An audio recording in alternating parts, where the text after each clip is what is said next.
Oh, you've clicked on my quick guide to Postman. Well, while you're here, why don't I quickly tell you how bad of a decision that was? Why of all Postman videos did you click mine? That was like the stupidest mistake you've ever done. But hey, while you're here, why don't I teach you everything I know about Postman? Postman is an assist character. What this means is that his primary job is to assist all other survivors on the field. Because of this, he is a very important part of the team. He is the second most important to the decoder. Because of this, you're going to want to spend the majority of your time keeping the Postman alive, whether that's rotating away or rotating into a strong area where you can comfortably kite the hunter. Postman has two main abilities, one being his abilities to give other survivors buffs through mail, and two, his dog, which, I don't know why, but that's an ability? What the fuck? Let's first look at Postman's primary ability, letters. He has 6 letters in total. The first letter being Urgent Letter, increases recipient's movement speed by 10% for 15 seconds. Farewell Letter, if the recipient vaults over a window or pallet within 90 seconds, the recipient's movement speed will increase by 40% for 30 seconds. This effect can only be triggered one time and has a lower triggering priority than knee-jerk reflex or broken windows.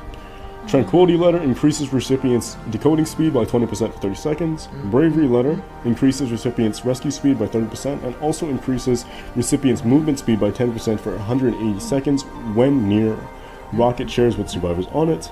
Inspiring Letter, the most useless letter in the entire game, permanently increases recipient's vaulting speed by 10%. Hope Letter permanently increases recipient's exit gate opening speed by 30% and gains continuous vision on dungeon's location.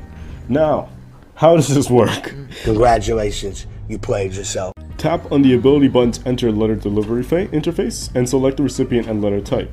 The letter delivery cooldown is 60 seconds. There are 3 letter types available for each letter delivery, and survivors can only have 1 letter buff at any time. When you load into a match with Postman, you're going to have 3 letters available to you.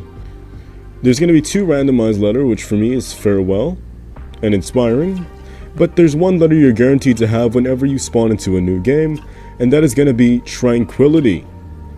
As soon as you receive Tranquility, there's 2 things you can do. You can send the Tranquility immediately to whatever survivor. This allows either you or the recipient to instantaneously be able to get a decoding advantage, or you can wait until you can rotate close enough to a cipher. You see I'm rotating close to the cipher. Then I can send it to this mercenary, and by the time I reach the cipher, they should receive the buff. There we go. After you send your first letter, you will get 3 randomized letters. The ones I've received are Farewell, Bravery, and Hope. Out of these, the letters that I would send secondly would have to be Bravery, to whichever survivor is most likely to rescue.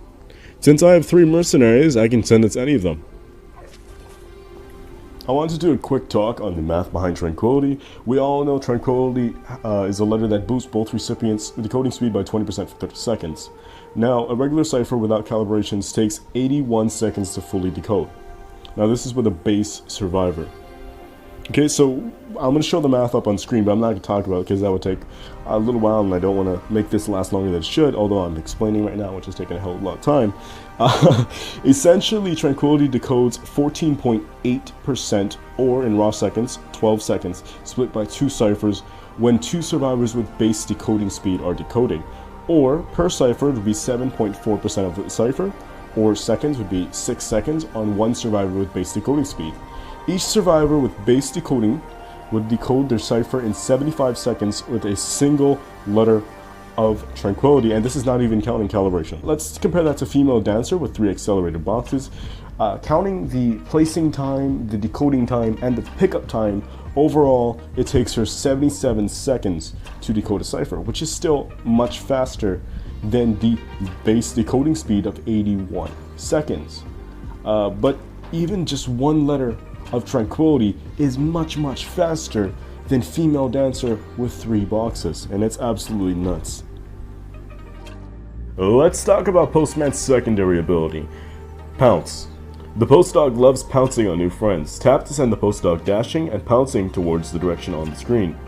The movement of the hunter is reduced by 35% for 6 seconds while they are being pounced on by the post dog. If the post dog fails to pounce on a hunter during the dash, it will return to the postman once the dash limit is reached, or it hits an obstacle. The post dog can still bounce on a hunter on its way back to the postman. Whenever the post dog pounces on a hunter, the pounce ability will enter into a 45-second cooldown. If it fails to pounce on a hunter, the ability will enter into a 10-second cooldown. Let's talk about how to use Wick in game. So Wick is going to be this little button on the right here, right next to the letter button, and you can cancel it with the slide or with the simple left-hand tap. Now there's two ways you can aim Wick. You can first hold it, which gives you this little graphic on the ground, which will show you where it will go. And you can just throw it, and it'll go all the way to the wall and back towards me. Or, the second and most preferred way I'd seen pretty much every postman who plays the game uses is the tap version. So basically, you'll just use the center of your screen. It doesn't matter where your main body is walking. It's the center of your screen, always the center of your camera. You just tap the little post dog, and it heads in that direction. Now, the benefits of using tap over hold is that, one, you don't do this animation. There's none of this little animation that lets the hunter know that you're about to throw Wick. It just instantaneously, you throw Wick, he goes that way, and grabs onto the hunter. Let's talk about the personas you can use for Postman. Postman is a very simple character. He's just an assist character. So your primary job is going to be assisting others. This usually won't be rescuing. Normally you will be doing the kiting or you'll be doing the decoding. Either or. You will rescue, but in very, very rare situations where either the rescue cannot rescue for whatever reason, or there is not a rescue on the team. For that reason, I would run 369, which is this right here. This has borrowed time, tide turner, full knee jerk, and of course, exit path. All very necessary for a hybrid rescue, hybrid kiting. This has got to be my favorite persona throughout the whole game, and I use this with essentially every character I have that I don't want to run broken windows or I want knee jerk for. Second persona is going to be 3-9. This is probably the most popular postman build. It's going to be, of course, borrowed time and broken windows with exit path, and then the rest is just preference. For me personally, I do like carrying struggle speed because a lot of the times I will be playing with a harasser, whether they're on my team or just randomly. So struggle speed can be very nice, especially if you can land a Wick on the hunter before they pick you up from balloon. A little bit of struggle speed can help you in some situations. Now sticker, again, just for preference, extra calling speed, extra self-healing. You could put points into other things such as drawbridge, cold eyes, but this is really preference. Snooze, which is also very nice, or of course great power, also again very nice. Those are really just the two personas you're going to be wanting using for Postman. You can choose between the two. I would honestly say out of both of them, this one has to be the best one, but if you want to play a hybrid rescue, of course, carry 369. Look at some Postman kitings. You're going to see here that the BQ gets pretty close to me, so I decided to throw Wick to allow me to transition and then drop this pallet to create a little bit of distance between me and her.